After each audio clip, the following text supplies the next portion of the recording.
नमस्कार दोस्तों, आपका हमारे यूट्यूब चैनल MGK17 में स्वागत है। और दोस्तों, आज हम लोग सीटेट एग्जाम 2023 के लिए पर्यावरण अध्ययन एवं शिक्षा शास्त्र से संबंधित महत्वपूर्ण प्रश्न चर्चा करेंगे, जो आने वाले सीटेट एग्जाम के लिए काफ़ी लाभप्रद होंगे। तो देखते हैं दोस्तों, पहला प्रश्न दोस्तों है, पर्यावरण अध्ययन के शिक्षक के रूप में आप बच्चों को चिड़ियाघर ले जाने की योजना बनाते हैं। आप बच्चों को निम्नलिखित में से कौन सी गतिविधि करने की अनुमति नहीं देंगे? तो दोस्तों, हमारे ऑप्शन दोस्तों हैं, चिड़ियाघर के जानवरों के लिए बहुत सारी खाने की सामग्री ले जाना, चिड़ियाघर के विभिन्न जानवर कौन सा भोजन खाते हैं ये पता लगाना, चिड़ियाघर में जिन जानवरों को वे देखेंगे उनकी फ़ोटो एकत्रित करना, चिड़ियाघर में उन्होंने जो देखा है उसका चित्र बनाने के लिए उनकी ड्राइंग की कॉपी को साथ में ले जाना। दोस्तों, चिड़ियाघर के जानवरों के लिए बहुत सारी खाने की सामग्री ले जाने की अनुमति शिक्षक को नहीं देनी चाहिए। तो दोस्तों, यहाँ पे हमारा जो राइट आंसर है वो है दोस्तों ऑप्शन पहला।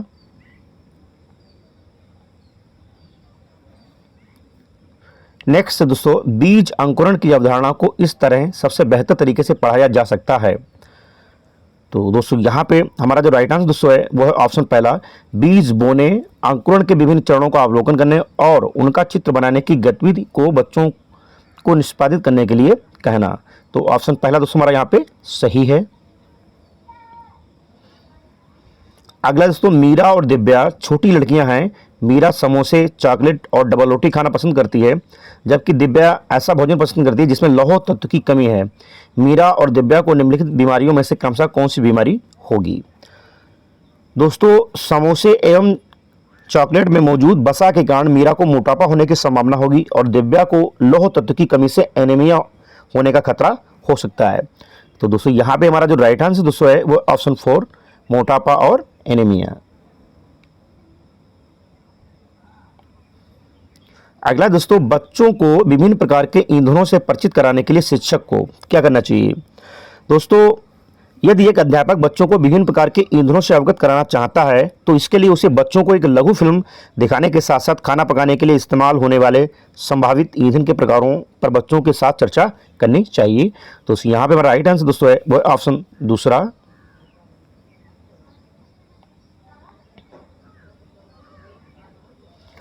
अगला दोस्तों, मानचित्र पढ़ने के लिए आवश्यक कौशल में शामिल है। तो दोस्तों, मानचित्र किसी सील आकृति का प्रतिरूप होते हैं और जिन पर उस सील आकृति की स्थान, दूरी तथा दिशाओं के सापेक्ष स्थिति को दर्शाया जाता है। तो दोस्तों, यहाँ पे हमारा जो राइट आंसर है वो ऑप्शन दूसरा, स्थान, दूरी और दिशाओं के सापेक्ष स्थिति को समझने की योग्यता। अगला दोस्तों, पर्यावरण अध्ययन की कक्षा में बच्चों के व्यक्तिगत अनुभवों को महत्व देना शिक्षक को लाभ पहुंचाता है। पहला ऑप्शन दोस्तों, विषय को बच्चों के अनुभव संसार से जोड़ने और विमर्श व सीखने को बढ़ावा देने में। सेकंड, उसकी ऊर्जा बचाने में क्योंकि बच्चे बातचीत करना पसंद करते हैं। थर्ड, बच्चों को विशिष्ट अनुभवों को जानने में। फोर्थ, बच्चों की भाषा और संप्रेषण कुशलताओं को सुधारने और परिमार्जित करने में। दोस्तों, पर्यावरण अध्ययन की कक्षा में बच्चों के व्यक्तिगत अनुभव को महत्व देना शिक्षक को विषय को बच्चों के अनुभव संसार को जोड़ने और विमर्श व सीखने को बढ़ावा देने में लाभ पहुंचाता है। तो यहाँ हमारा राइट आंसर दोस्तों है वो दोस्तों ऑप्शन पहला।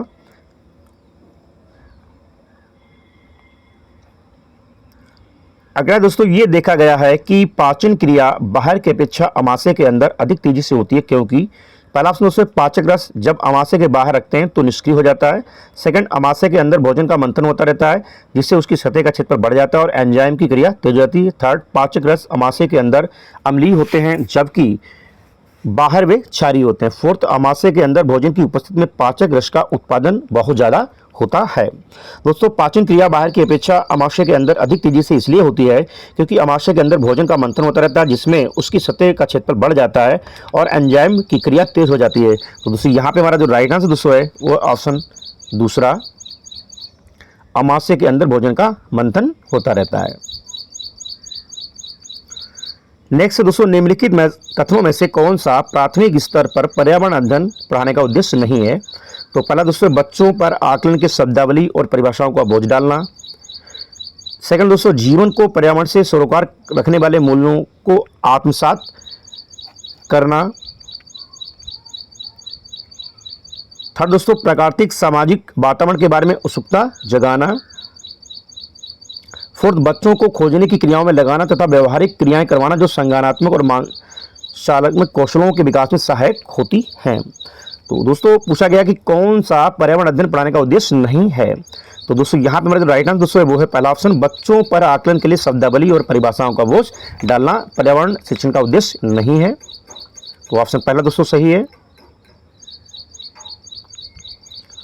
अगला दोस्तों, भैंस की पीठ पर अक्सर बगुला पक्षी बैठा दिखाई देता है, ऐसा इसलिए होता है क्योंकि बगुला भैंस की पीठ पर परजीवी कीट खाता है। सेकंड, घास में पाए जाने वाले कीट खाता है। थर्ड, भैंस की पीठ पर बैठकर गाना पसंद करता है। फोर्थ, उड़ने के बाद थोड़ा आराम करता है।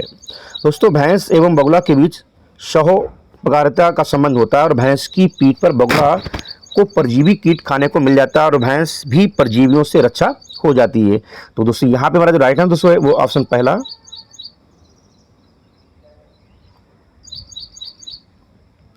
अगला है पर्यावरण अध्ययन की पाठ्यपुस्तक में रेलवे टिकट का एक नमूना दिखाना। पहला ऑप्शन दोस्तों है निष्कर्ष पर पहुंचने की बच्चों की कुशलता का विकास करता है। सेकंड, बच्चों की वास्तविक जानकारी से अंतःक्रिया करने का अवसर देता है, साथ ही अवलोकन की कुशलता का विकास करता है। थर्ड, बच्चों को रेल के किराए में बताता है। फोर्थ, टिकट में प्रयुक्त विभिन्न संक्षिप्ताक्षरों का ज्ञान उपलब्ध कराता है। दोस्तों पर्यावरण अध्ययन की पाठ्यपुस्तक में प्रदर्शित रेलवे टिकट का नमूना बच्चों को वास्तविक जानकारी से अंतःक्रिया करने का अवसर देता है और साथ ही अवलोकन की कुशलता का विकास करता है। तो दोस्तों यहाँ पे हमारा जो राइट आंसर दोस्तों है वो है ऑप्शन सेकंड। अगला है निम्नलिखित में से कौन सा प्राथमिक विद्यालय में पर्यावरण अध्ययन पढ़ाने का उद्देश्य निरूपित है। तो पहला ऑप्शन दोस्तों, अपने ज्ञान का विस्तार करने के लिए बच्चों को सूचना देना कि उन्हें कौन सी पुस्तक पढ़नी चाहिए। सेकंड, विद्यालय में बच्चों के अनुभवों को बाहरी दुनिया से जोड़ना।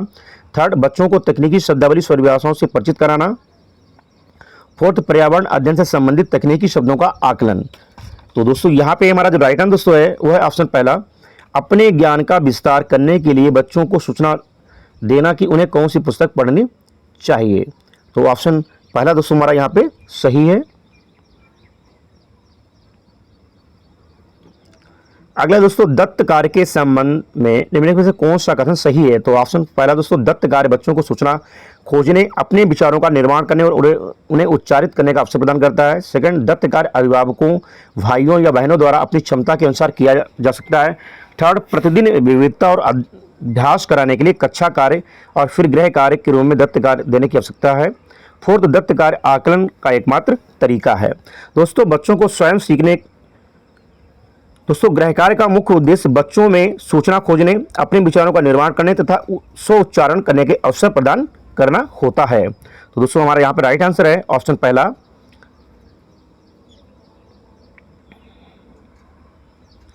नेक्स्ट दोस्तों, पर्यावरण अध्ययन की कक्षा में सरल प्रयोग और निदर्शन किए जा सकते हैं। तो पहला ऑप्शन तो बच्चों द्वारा पूछे गए प्रश्नों पर आधारित विचारों पर चर्चा करने, अवलोकनों को दर्ज करने तथा उनका विश्लेषण करने के लिए। सेकंड, कक्षा में अनुशासन को सुनिश्चित करने हेतु बच्चों को नियंत्रित करने के लिए। थर्ड, बच्चों को स्वयं सीखने के योग्य बनाने और अवलोकन क्वेश्चनों को पैना करने के लिए। फोर्थ, उच्च कक्षाओं में क्या किया जाता है उसका अनुकरण करने के लिए।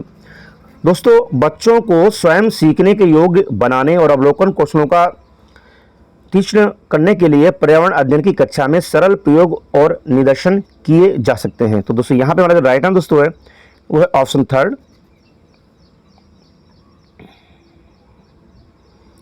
अगला दोस्तों, दुर्गा एक गांव में रहती है और लकड़ी या गोबर के उपले का ईंधन इस्तेमाल करते हुए चूल्हे पर खाना बनाती है।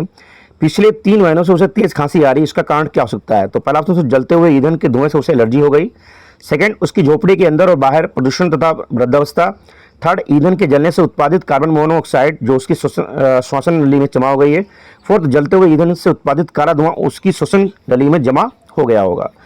दोस्तों लकड़ी और गोबर के उपलों को ईंधन के रूप में इस्तेमाल करने से उनसे निकलने वाला काला धुआं श्वसन नली में जमा हो जाता है, जिसके परिणामस्वरूप तेज खांसी हो जाती है। तो दोस्तों यहाँ पे हमारा जो राइट आंसर दोस्तों है वो है ऑप्शन 4।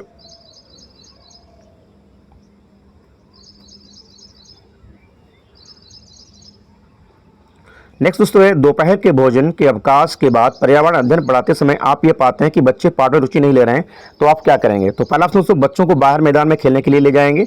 सेकंड, बच्चों से कहेंगे कि वे डेस्क पर सिर रखकर आराम करें। थर्ड, पाठक को रोचक बनाने के लिए बहुआयामी बुद्धि पर आधारित दृश्य श्रव्य सामग्रियों का प्रयोग करेंगे। फोर्थ, प्रकरण को तुरंत बदल देंगे। दोस्तों पाठ को रोचक बनाने के लिए बहुआयामी बुद्धि पर आधारित दृश्य श्रव्य सामग्रियों का अधिक से अधिक प्रयोग करना चाहिए। तो दोस्तों यहाँ पे हमारा जो राइट आंसर दोस्तों है वो ऑप्शन थर्ड।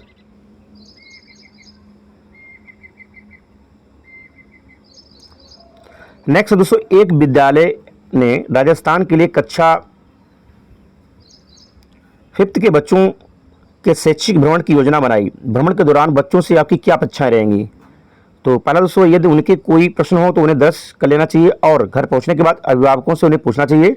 सेकंड, चीज़ों के बारे में बिना कोई प्रश्न पूछे सभी का अवलोकन करना चाहिए। थर्ड, उन्हें आनंद उठाना चाहिए। फोर्थ, उन्हें ध्यान से अवलोकन करना चाहिए, टिप्पणियां दर्ज करनी चाहिए और बाकी बच्चों तथा शिक्षक के साथ अपने अवलोकनों को बांटना चाहिए। दोस्तों, शैक्षिक भ्रमण के दौरान बच्चों की अपेक्षाएं रहेंगी कि वे चीज़ों को ध्यानपूर्वक देखें, उनका अवलोकन करें, अपनी टिप्पणियों एक कागज पर दर्ज करें। इसके साथ साथ अपने सभी छात्रों एवं शिक्षक के साथ अवलोकन संबंधी बातों पर चर्चा करें। तो दोस्तों यहाँ पे हमारा जो राइट आंसर दोस्तों है वो है ऑप्शन 4।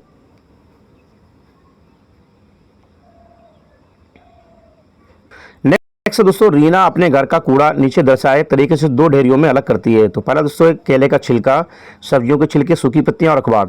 सेकंड दोस्तों है जैम की बोतल, सॉस की बोतल, उपयोग में ली गई टूथपेस्ट, ट्यूब, प्लास्टिक के खिलौने। रीना ने इन 2 ढेरियों में कूड़ा निम्न आधार पर अलग किया है। पहला दोस्तों है घरेलू कचरा, औद्योगिक कचरा। सेकंड, दुर्गंध है, दुर्गंध रहित है। थर्ड, अपघटित होने वाले, अपघटित नहीं होने वाले। फोर्थ, पुनः चक्रण किया जा सकता है, पुनः चक्रण नहीं किया जा सकता है। दोस्तों, फलों एवं सब्जियों के छिलके, सूखी पत्तियां एवं अखबार अपघटित होने वाले पदार्थ हैं, जबकि शीशे की बोतलें, प्लास्टिक इत्यादि अपघटित होने वाले पदार्थ के अंतर्गत आते हैं। तो दोस्तों यहाँ पे हमारा जो राइट आंसर दोस्तों है वो है ऑप्शन 3, अपघटित होने वाले तथा अपघटित नहीं होने वाले।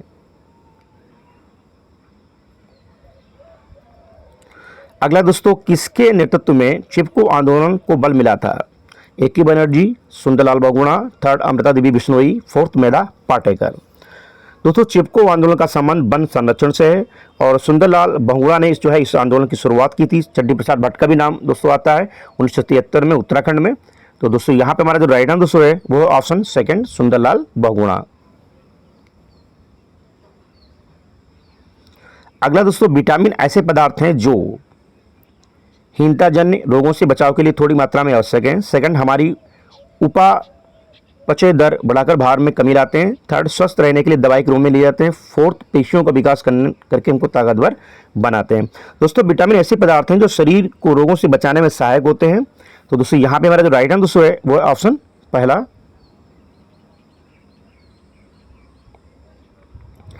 अगला दोस्तों, ग्रामीण क्षेत्रों में गाय के गोबर से झोपड़ी की दीवारों और फर्श को लिपा जाता है क्योंकि फर्श को प्रकाशीय रंग देने के लिए। सेकंड, कीड़ों को दूर रखने के लिए। थर्ड, चिकना और साफ बनाने के लिए।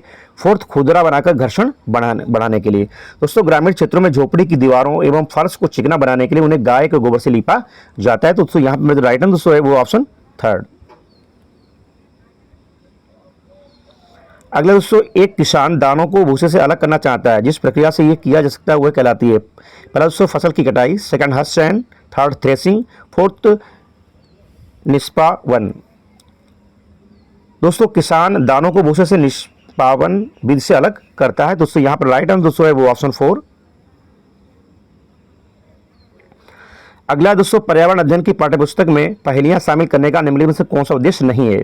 तो पहला, बच्चों के मस्तिष्क को भ्रमित करना और उन्हें इस भ्रम का आनंद उठाई देना। सेकंड, सृजनात्मक चिंतन की योग्यता और उत्सुकता का विकास करना। थर्ड, बच्चों में आलोचनात्मक चिंतन शक्ति का विकास करना। फोर्थ, बच्चों में कल्पना शक्ति का विकास करना। दोस्तों, पर्यावरण अध्ययन की पाठ्यपुस्तक में पहेलियां शामिल करने का उद्देश्य बच्चों के मस्तिष्क को भ्रमित करना एवं इस भ्रम का आनंद उठाने देना नहीं है। तो दोस्तों यहाँ पे हमारा राइट आंसर है वो है ऑप्शन 1। अगला दोस्तों, एक पुरुष जिसका रक्त O है, ये रक्त समूह वाली स्त्री से शादी करता है, उसके पहले बच्चे रक्त समूह O होने की संभावना रहेगी। दोस्तों, ऐसी स्थिति में पहले बच्चे के रक्त समूह O होने की संभावना 50% रहेगी। तो ऑप्शन 3 दोस्तों हमारा यहाँ पे सही है।